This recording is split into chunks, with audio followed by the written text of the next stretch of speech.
please welcome another fellow babe Canadian, the incredible Kim Fitzpatrick. I'm so glad to be here. Thanks, Renee. Hello, everyone.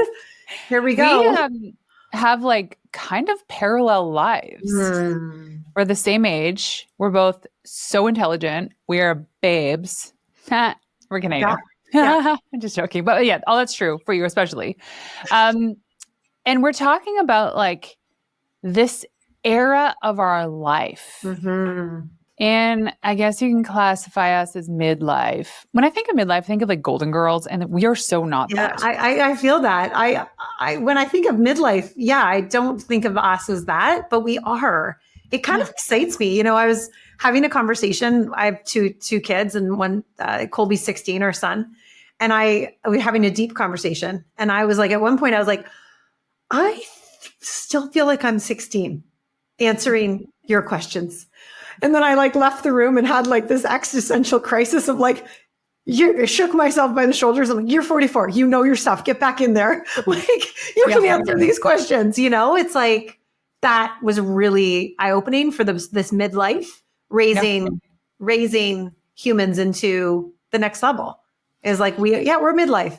I know. My kids are like almost 12 and 13. And there are moments when I look at them and I say to myself, I'm so not mature enough to parent them through this next season. Yes. Because admittedly, some of their petty little 12-year-old boy jokes get me. And I'm like, oh yeah, you're my people. I'm like, wait, I shouldn't be this immature with my kids. I love it though. You know, there's something about just being a child. Yeah. Oh man. Gosh. I mean, that is a fully loaded question, Renee. So my journey started, I have a little bit of a grief story with my childhood. My mother, Carol, she was pregnant with me and I was her third little girl and she was in remission from Hodgkin's lymphoma. And when she was pregnant with me, her cancer came back and they were given a choice to abort me and her to carry on with her treatment, because they didn't know how it was all going to go down. And, you know, my dad told me, and here's a little bit of a story you can read into it for everyone listening and watching, is that when I was 34 years of age, I was told that the other option was never an option, and by my dad.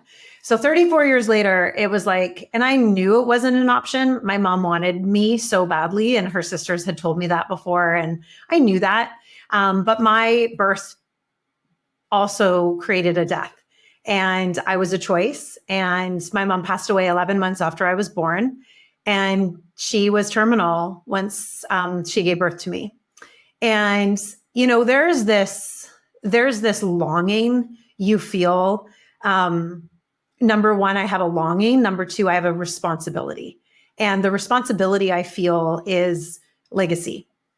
And I built a business around legacy, but more, I've built a business to honor my mom and to help women know that you can go do these big, bold things. But if I'm honest with you, that, you can. I didn't know that until now, until the last 8 years. When I became a mom, I really understood the gravity of the decision my mom made. And she died for you. She did. She literally sacrificed. She passed away on Remembrance Day, right before 11 a.m. And for those of you that are Canadian, Remembrance Day is a big deal. And at 11 o'clock, we remember the fallen.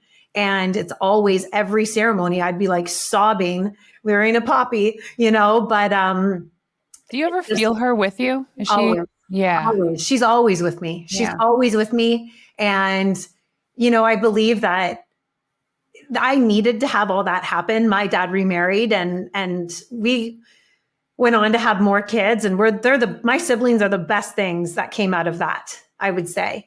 But I grew up with not a lot of love, and I grew up very confused and grieving, and I was born a lot.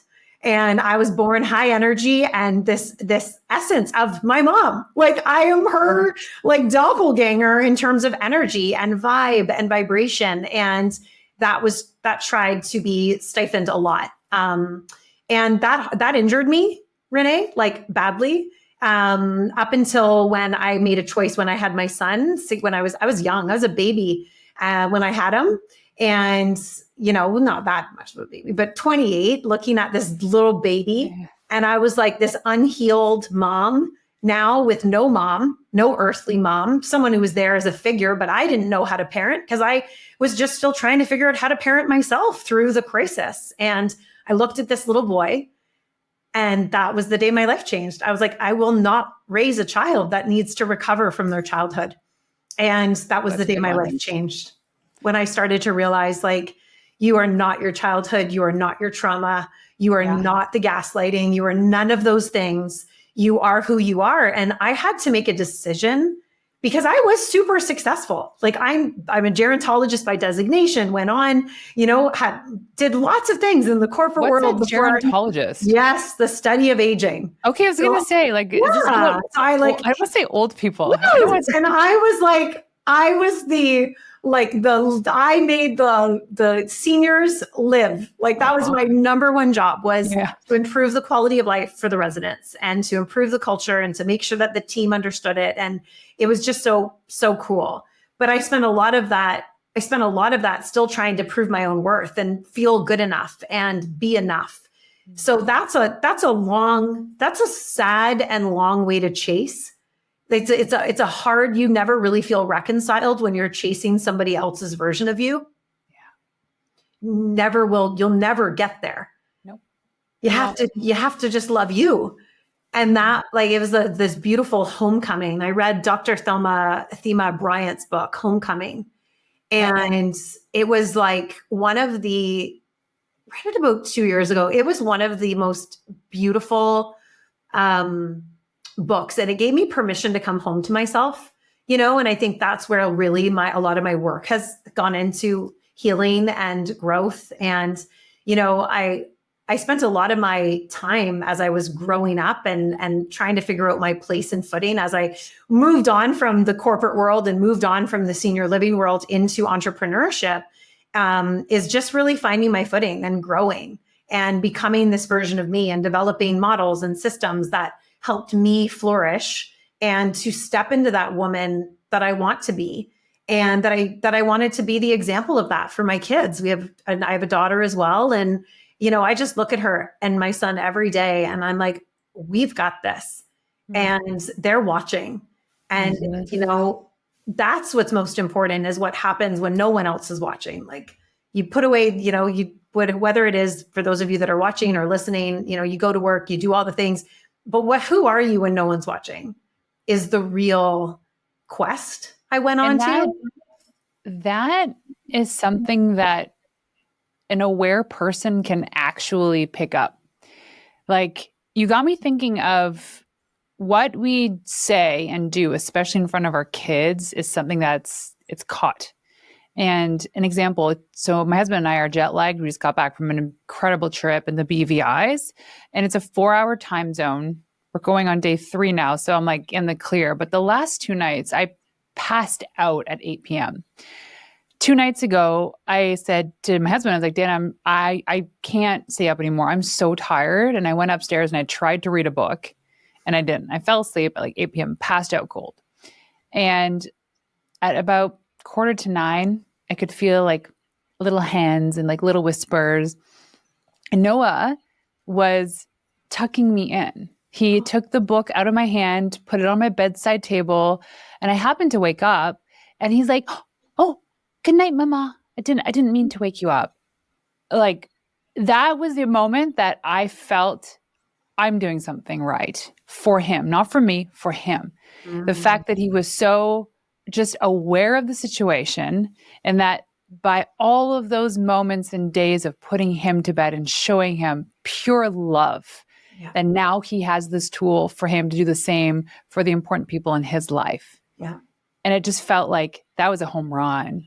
Mm-hmm. And it didn't come from a book that I read about parenting or a podcast that I listened to. It came from the heart, that this is what I want to do for my kids, is that they are put to bed every single night by either Dan or I. And that love is like, it's what's caught. We didn't teach them, we showed them. Yeah. And I think raising well-rounded kids is the ultimate, quote, job that parents have in the world, not making millions of dollars, which is great.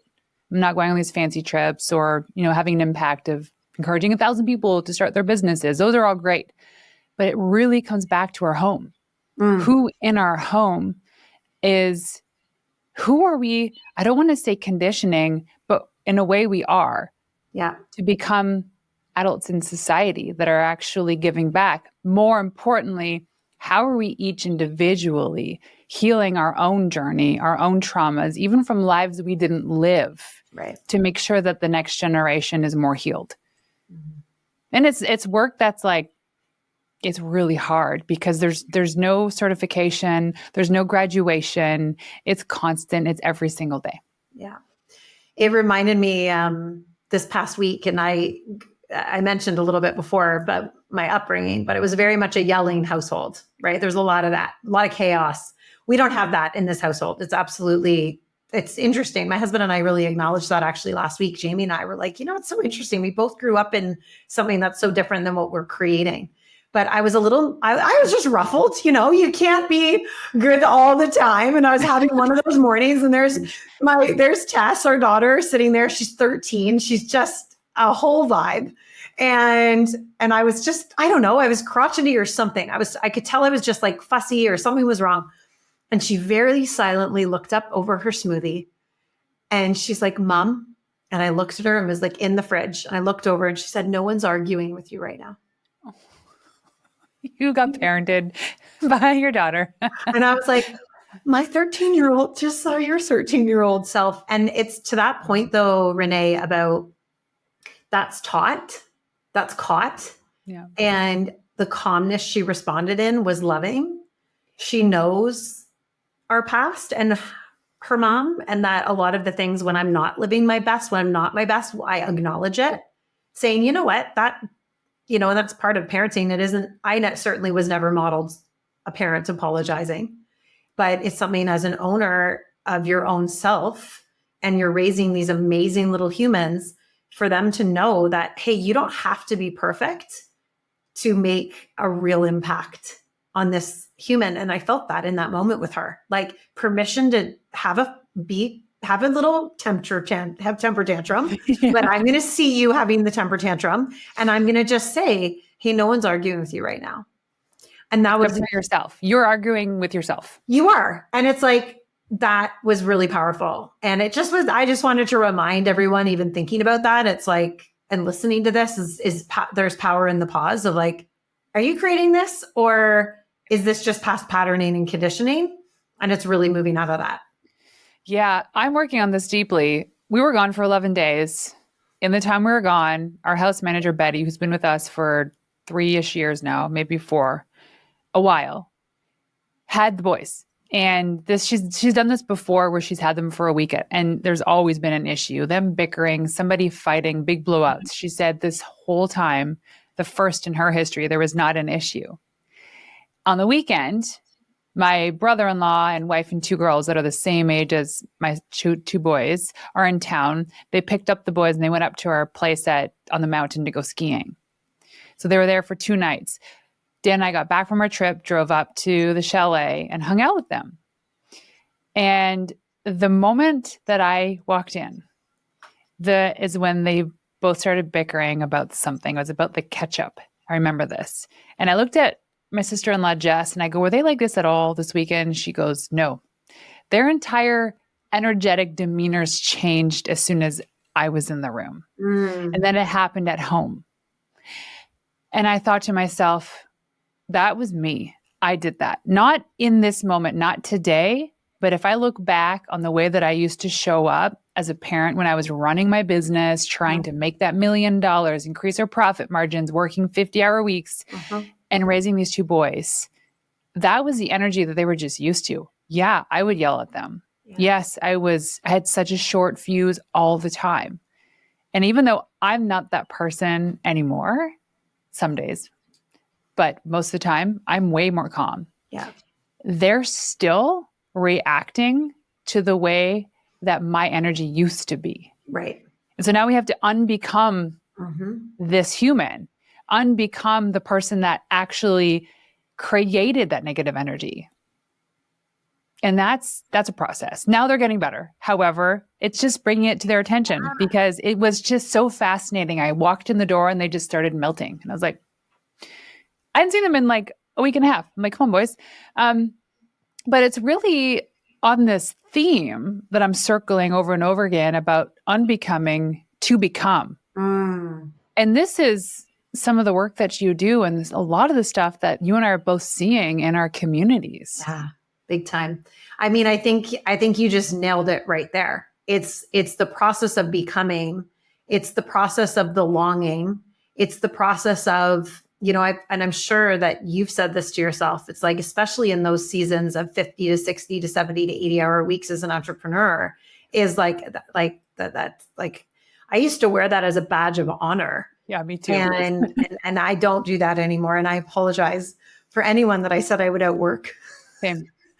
I apologize because that wasn't my best self or this more actualized self. But the becoming part, I also find hard because in a sense, like, Alex Hormozy said this well. He's like, a lot of people want to go into entrepreneurship, but they know it's going to be hard work. They don't actually know how hard it is. And entrepreneurship, I would say, would be parallel to the work of becoming and unbecoming even more. And there's this hard work it's a different work. I would even call it's what you mentioned. It's that heart work. And I prefer it to be heart work because when I work on my heart, then I know that makes me actually get emotional. When something hits you emotionally, that's a subconscious hit that you believe it. I love that. So it's not hard work, it's hard work. It's heart work. And the heart work is painful. And pain, Cleo Wade said this, right? You're brave enough to go through that pain. You're brave enough to heal this pain. Yeah. And then maybe you're brave enough to become. You're brave enough to get that other side.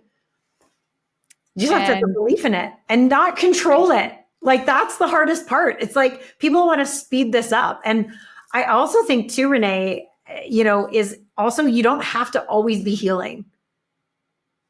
We got to live while we're becoming.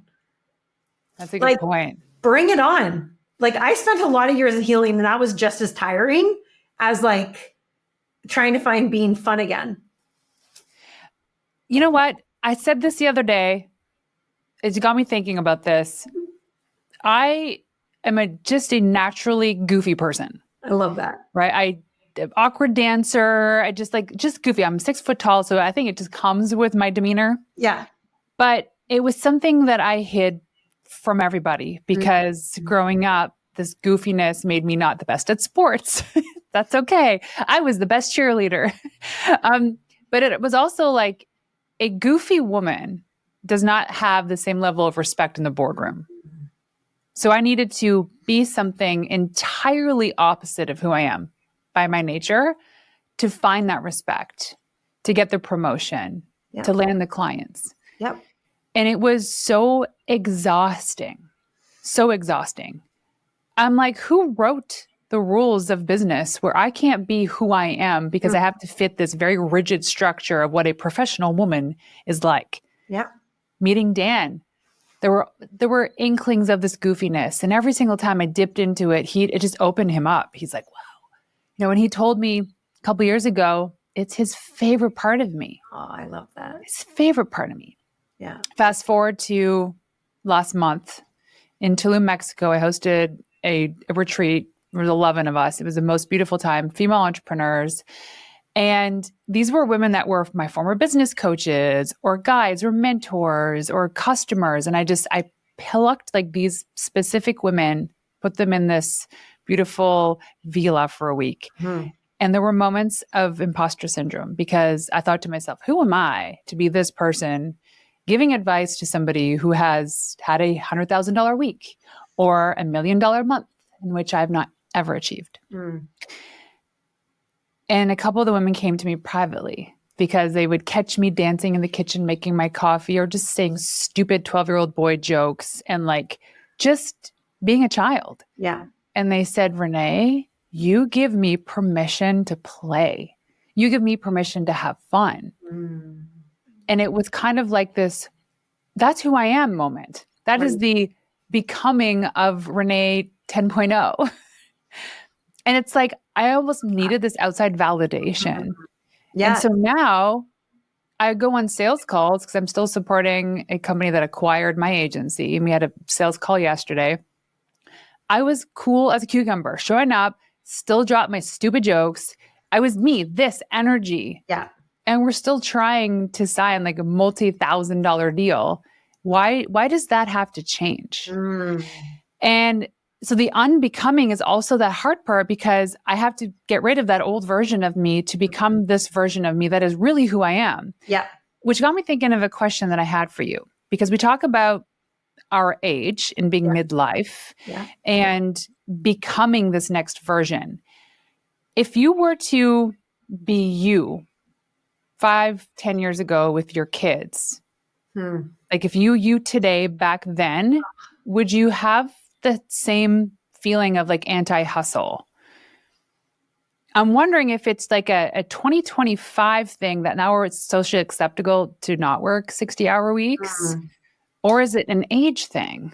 Well, I'm going to say something bold, but mine was all trauma. I was all trauma induced. I built $1 million businesses in trauma and like with a dick, my masculine energy. Yeah. Excuse my language, but it was like that. It was very masculine. That was like, that's all I knew, Renee. Because that's what all business is seemingly about, is that's like, you got to put on your pants and go to work. I really relate and resonate with what you said about just really putting on this other face or this mask or whatever that is we all put on. But I am goofy and light and fun and deep. And, like I am a self-help junkie. I have like read personal growth books since I was 17 to heal and to grow. Soul is where it began for me. I grew up with Wayne Dyer, Robin Sharma, like you name it, and video cassette tapes in my neon. Like that you had to rewind with a pencil. Yeah, like exactly. So we're related too. But I did too. Yeah, I was like, I got a fully loaded spoiler. I was like, look at me with my neon. But I will say this, and I really appreciate the question. I needed to do that season of hustle. I don't regret it.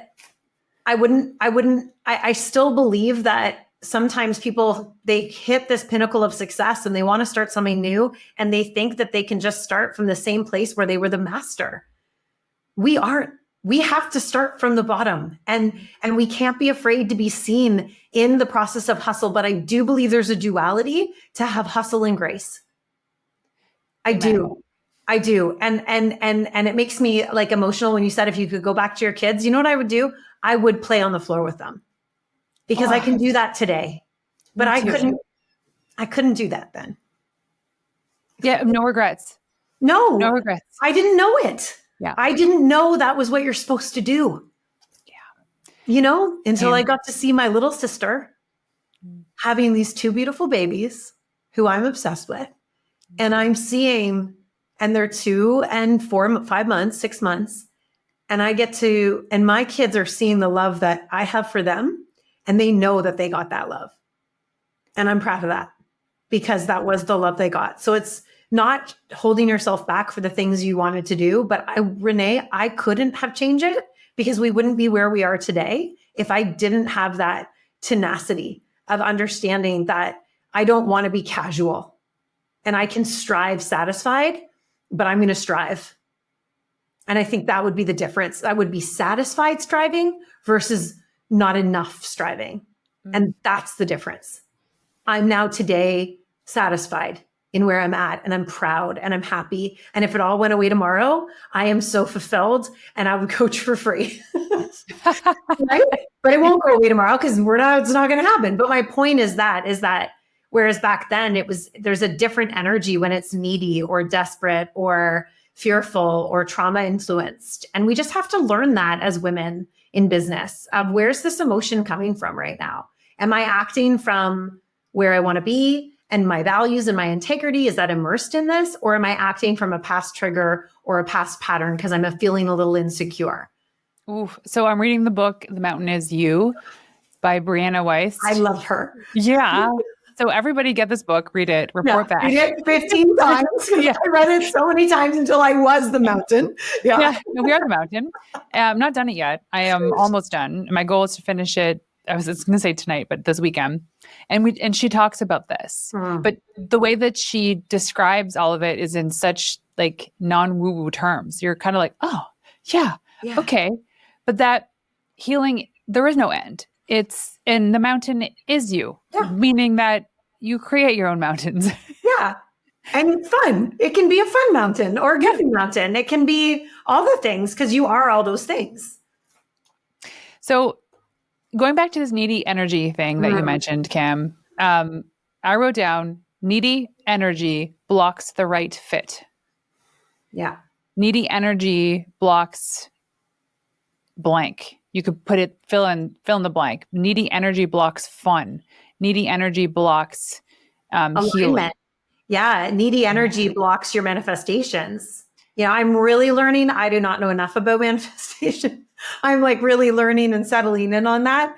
I've become very good friends with Napoleon Hill and the book Think and Grow Rich.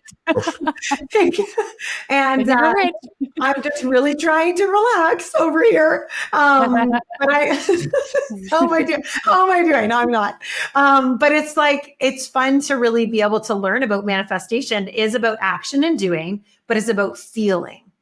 So when you're feeling needy, what do you feel when you're like, it's like kale. When I feel that, I feel low level, low vibration. Yes. Shame. It's like, then I could go eat a pizza because I deserve it versus like, I don't want that in this place. I could have that, but doesn't mean that I'm going to choose that. Right. So it's needy energy allows you to almost go back to past patterns where maybe you've outgrown her. Ooh. And it's so hard because when you've outgrown her, you are essentially breaking up with her. She is no longer you. Right. And it's like losing a friend. Yeah. Because you have to grieve this process. And it's like going back to that, like, you know, comfortable boyfriend, for example. Have never had a comfortable old boyfriend, but like, you know, like it's like going back to something that feels familiar, but if you know it's not good for you. Like it's really remembering that it's almost associating that relationship with that past version of you of, hey, we don't do that anymore. And we're moving forward. Actually, I literally tattooed that on my arm. What does it say? We don't do that anymore. Oh, we don't do that anymore. And we don't do that anymore. We don't do desperate energy or needy energy or low level frequencies. And as you start to evolve, you will feel other people's frenetic energy around you and you get to choose. And I love this idea and this saying. It's like your mind is the most powerful tool, but we don't have a lock on it. You lock your phone, you lock your computer, you lock all the things, but we allow people to come in and project. Listen, like, you are either allowing someone to come in and dump on you, or you're guarding that saying, hey, I don't have capacity for this right now.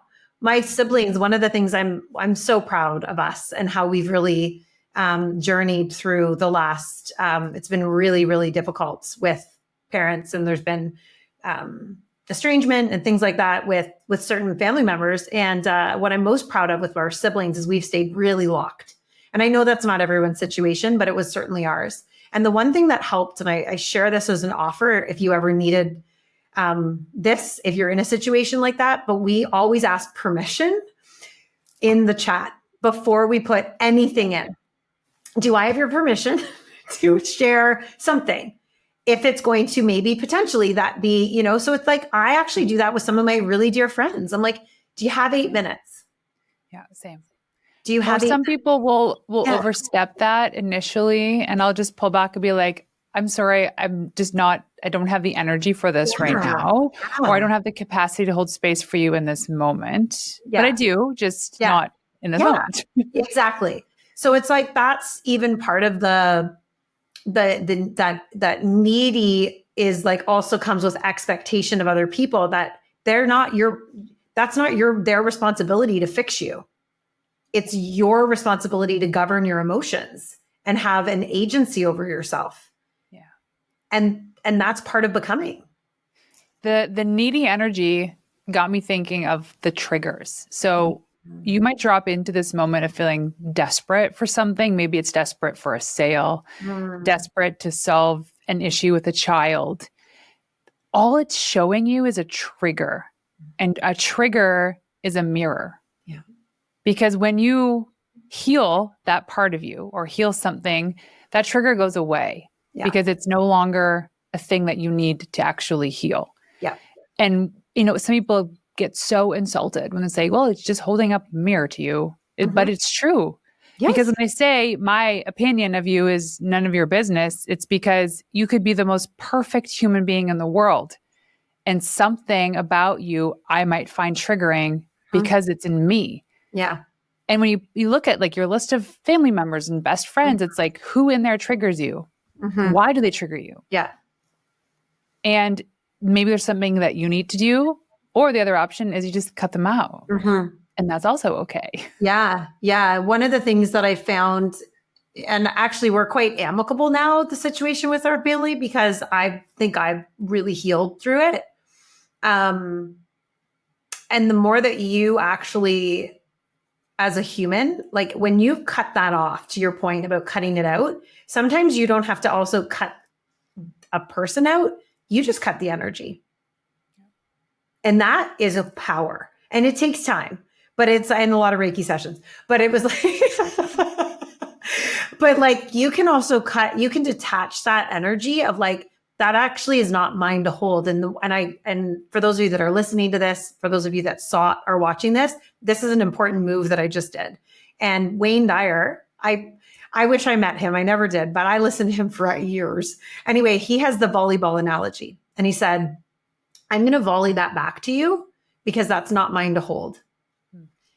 And that's a really beautiful way of I think we live in a world where it's like, just cut them out. Don't be. And I also feel like what part of them is unloved that needs more love right now? And you don't have to say it to them, but your soul can meet their soul and you can love that. And that's the best that you can do. And that may be very woo-woo, but let me tell you, from a very fractured child that went through a lot to be here in this beautiful state to say that, if I can do that, you can do that too. And I waited 41 years for an apology from someone that really injured me repeatedly. And I want to tell you this, and it's important as a part of like the becoming. When I got the apology, I didn't need it. We wait our whole lives for that validation that you were wrong. You got to find it in here. Because if you can't find the reconciliation within yourself, you won't become that, because that grudge, that bitterness, it is a direct cutoff of all the things you want to manifest. Because bitter and envy and contempt, that also lays. It lays a needy energy. It's dis-ease, which causes disease. Yeah. It's like, how's that working for you? Right. Yeah. So like, that's the energy, is like, where are we going and becoming? Because a lot of us have to get rid of a lot of the stuff that's hanging on to us in order to really grow. Yeah. Thinking of a person in my life now who I'll call them Velcro. Okay. And it's a really interesting situation because they've been in my life for a few years. But I question their purpose in being friends, because it's almost like they're coming on, they want to be on the roller coaster of our growth. When I say our, I mean Dan and I. Of course. But I know them to truly be a genuine human being. I don't think there's a malicious bone in their body. So old me would have just begrudgingly talked about it to maybe my husband or my one friend that I vent with. But I've put on kind of like the suit of armor now to be able to just show up and be like, hey, this is what I'm thinking. Let me know if this is true. And guess what happens? Most of the time, people in these moments, they kind of start to break down in that it could be true and this is why and what's real for them. And it has nothing to do with the fact that they want to be noticed, of being a friend with me or Dan. It was just that there's something that was healing for us, for them, and they wanted to hold on to that a little bit longer. Right. We don't have the balls enough to call people out in these moments. Right. And then we just ruminate and we tell their stories about who these people are and what they're really trying to do, and they're malicious, and then you talk ill about them behind their back. Right. But why don't we just pick up the phone and call people and call them out and be like, hey, this is what I'm seeing, feeling. Yeah. Is it true or not? Yeah. And two things are going to happen, because this happened to me with somebody that was in my life that was close, and I called them out and they couldn't handle it. And that relationship ended because it was like, you have to be able to have courageous, bold, honest conversations in order to move forward. And you have to be able to own your own stuff too. Like it's so important what you just shared. Like, and what was the outcome? What happened? Is a lot to do with that person's lack of self-worth. Yeah. And they might bucket into like jealousy or envy. Yep. But when you actually go deeper than that, it's that person not feeling seen or heard because of childhood trauma. Of course. But and that's not my responsibility. Right. But I think as a friend, it's my responsibility to say, hey, this is how I'm feeling. So possibly other people are feeling this as well. Right. And a good friend would do that. Yeah, that's right. So I underlined another thing that you made me think of, Kim, is a saying my business partner and I use called own your own shift. Not SHIT, but own your own shift. Yeah. Because when you are unbecoming to become, there's a massive shift, and it's going to be uncomfortable. It's going to be stinky, exhausting, but you get to a better place, but you have to own it. Right. And I think a lot of us fail to just really step into it and be like, this is who I am. Yeah. And I don't really care about what other people think. Yeah. I really love that. I love the shift. And I think that's all part of the acceptance, is that, my husband had a heart attack 5 years ago. And on October 27th, 2019, and our daughter found him, and I gave him CPR for 8 minutes, and he's here and he's alive and saved. And it's been amazing. That was probably the hardest. It's been a really lot of processing and healing. But my girlfriend said this to me. And when you talk about a shift, I remember trying to go back to who I was before I literally saved my husband's life in front of our daughter. And I was clawing to get back to her, the routines, the everything. I was like, I can't get back to her. And my girlfriend took me by the shoulders and she said, because you can't. There's the before and there's the after. And every one of us has a day or a moment or a shift where we have a defining moment of, this is either going to end me and bury me, or I'm going to rise and I'm going to become the next version of me. And as you're shifting, there will always be discomfort. And that's the thing that's so important to remember, is that you can't go back to something that's no longer there. That's powerful. You can't. And I mean, every one of us have experienced someone passing away, or a trauma, or something that's happened that's been a part of our pivotal story. And a lot of us wear it, Renee, as our armor. And Brene Brown, I will never forget this, where she said, a lot of us wear armor. And speaking of midlife, it's like, we got to take the armor off, because the armor that got us here is actually not allowing us to show who we truly are. And it's like, are you sitting in armor, or are you going to take your armor off so you can, like you said, own your shift? And the only way to own the shift is if you actually are free. Like, think about wearing armor. You're like, or ski boots, or ski boots are awful. Oh my God, ski boots are the worst invention. You can't even get to the bathroom. Like, I've literally watched people like walking down these iron grates. I'm like, how uncomfortable are you? But it's like, That's the armor. And that's like, I love that visualization when you're like, oh, I'm just going to take off the ski boots, or I'm going to take off the armor, or I'm going to take off the pain that I'm choosing to still carry. And that when you take off the ski boots, your toes are numb, they're frozen, and your feet are cramped. Yeah. But as you move through those few moments afterwards, you get back to your new normal.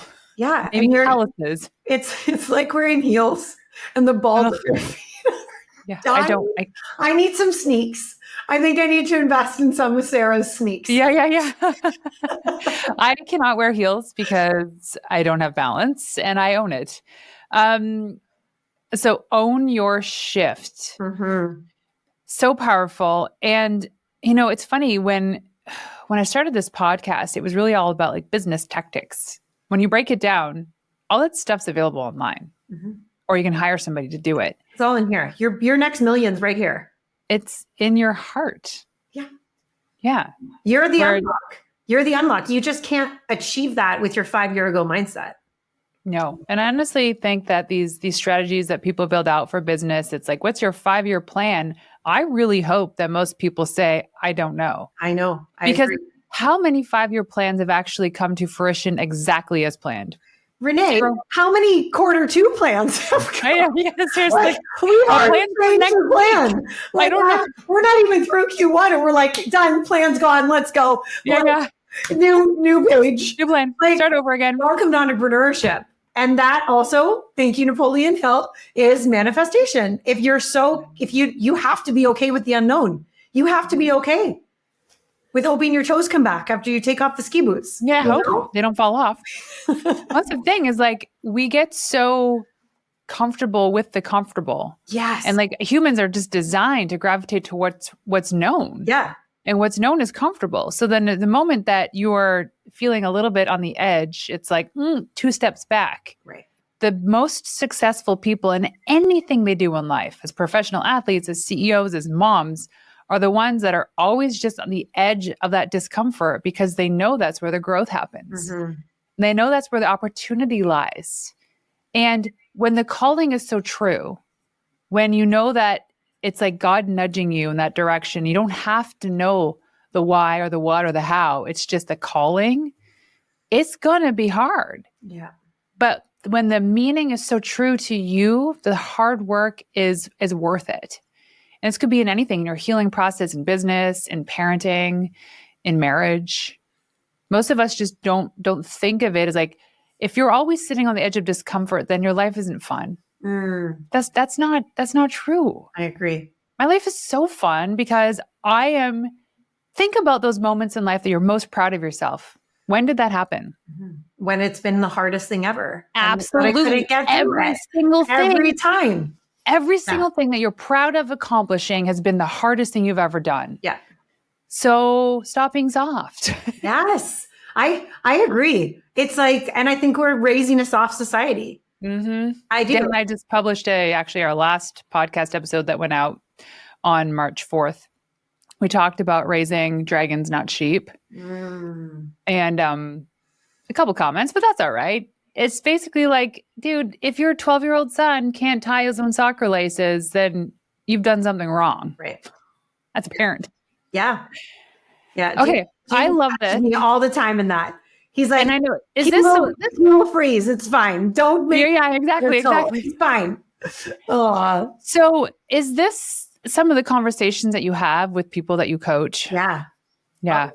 All the time. I think we are, like you said, Brianna Weiss, like we're the mountain. And it's so interesting because I do coach in business, but mostly, Renee, it's life and it's leadership and it's your soul. And that is what will pull you into your clearest forecast of where you want to go. Yeah, it's healing that doubt. I had an incredible conversation with a woman yesterday. We went for coffee, and her business, since 2023, so not even 2 years, went from 0 to 10 million. Her email list went from 0 to 150,000. Yes. And I said, oh, that's amazing. You figured something out. I go, you should come on my podcast and talk about it. And she goes, oh, I can't. What would I talk about? I'm like, what do you mean? What would you talk about? Like you figured something out because it doesn't feel like work to you. Yeah. And it's so aligned with who you are that, and she just went to her imposter syndrome. Yeah, of course. She's like, oh, who am I to talk about this? Because she's worked so hard in the industry and was successful company before, but this was like, it really is working. Yeah. And the conversation went from like all of these like metrics, data conversations about what to look for in a good podcast and all this, to me on the other side of the table, not knowingly coaching her through her self-doubt. Right. So when you look at these women, and I say women because that's who mostly listens to this show, who have accomplished businesses that have, $10 million of revenue, know that they're on that other side of that table thinking the same way you are. Yeah. And once you get past that, it unlocks the next level. It's kind of like in Mario Brothers, where they're like, they go down the tube to the next, like, doo-doo-doo-doo-doo-doo. Yeah. And they go on to the next stage. That's it. That's it. Just be that Princess Toad. Is it just be the princess and then get all the coins. She's gonna get it. I love it. So Kim, I have one last question for you. When I ask you what it means to be a wild woman, what is that for you? Oh, I love this. You know what? It makes me think about my days where I was rooted in nature and I would be portaging in Algonquin Park. And no one was around me. I can't even believe I did that now, if I think about that now. But wild woman I was just going to figure it out. And I didn't have all the things and I didn't have all the fancy things. And I just had to be in who I was. And my intuition and my bare feet in the wild was when I was my most alive. And I'm going to keep getting back to her. Yep. Because she knows. Yeah. She knows. She knows. Yeah. I love it. Okay. Like, yeah. Yeah. Dirt underneath the fingernails. Yeah. Yeah. So if people want to go online to find you, where can they go? Yeah. You can find me on LinkedIn with my name, Kim Fitzpatrick, Instagram, Kim Fitzpatrick. We've got a podcast called The Fitz Life Unfiltered that I will have Renee on. I can't wait to host you. And I mean, I'm over there. I hang out there a lot, and I want to connect with people that really want to make a mark in their life. And you already are. I love this concept of you're already winning because you're listening to this podcast and you're spending time with Renee, which means you're already winning and you're already there and you're already going. Exactly. Well, thank you for that. That was great. Well, Kim, thanks so much for joining us today. Appreciate it. Thanks, Renee.